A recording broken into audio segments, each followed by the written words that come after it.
Saudara, kesaksian Putri Chandrawati menjadi yang paling dinantikan setelah sang suami Ferdy Sambo membeberkan kesaksiannya bagi terdakwa Richard Eliezer, Ricky Rizal, dan Kuat Ma'ruf pada sidang Rabu lalu.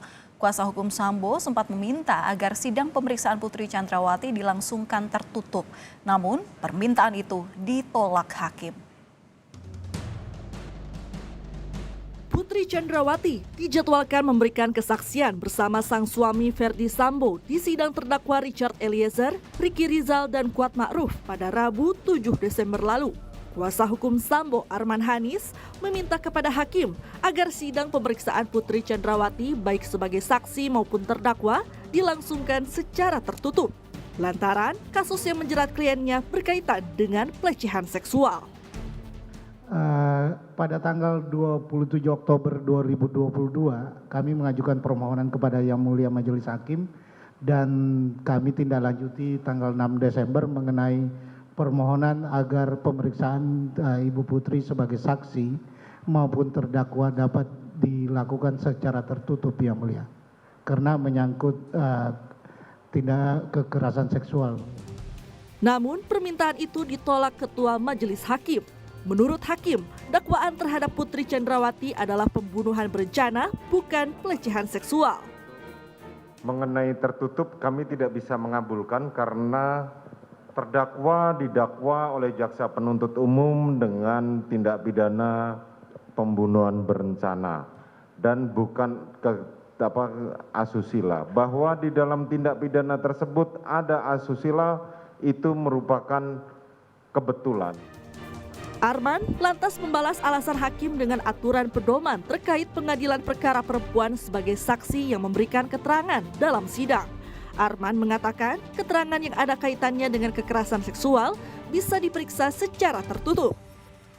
Baik, berdasarkan buku pedoman mengadili perkara perempuan berhadapan dengan hukum, Yang Mulia, yang disusun oleh Mahkamah Agung Republik Indonesia, Masyarakat Pemantau Peradilan Indonesia, Fakultas Hukum Universitas Indonesia, dan Australia Indonesia Partnership for Justice yang diterbitkan pada 2017. Saksi yang memberikan keterangan terkait kekerasan seksual dapat dilakukan pemeriksaannya secara tertutup. Itu dasar hukumnya ada, Yang Mulia.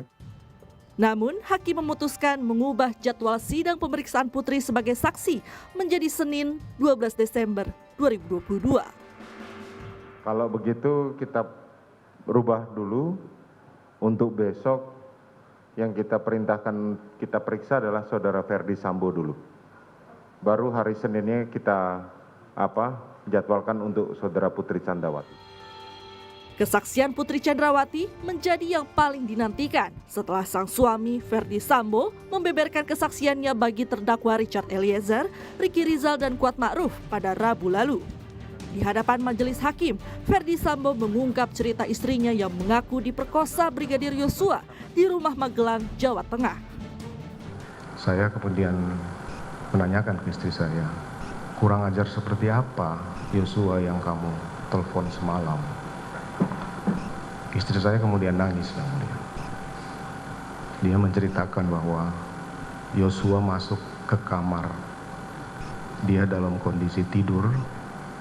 Istri saya tidur, kemudian tiba-tiba Yosua sudah ada di depan istri saya, Yang Mulia. Istri saya kemudian kaget, tapi kemudian Yosua mengancam, Yang Mulia. Kemudian istri saya menyampaikan dia kemudian melakukan perkosaan terhadap istri saya. Namun, tuduhan pelecehan maupun perkosaan dibantah keras oleh kuasa hukum keluarga Yosua Huta Barat, Yonatan Baskoro. Mewakili keluarga, Yonatan meyakini tuduhan tersebut hanya akal-akalan karena kasus pelecehan sudah di SP3 oleh polisi. Tim kuasa hukum Yosua menilai sudah tidak ada celah lagi bagi Ferdy Sambo untuk melakukan pembelaan sehingga sang mantan Kadif Propam ini membangun opini adanya pelecehan yang dilakukan oleh Yosua. Tim Liputan Kompas TV.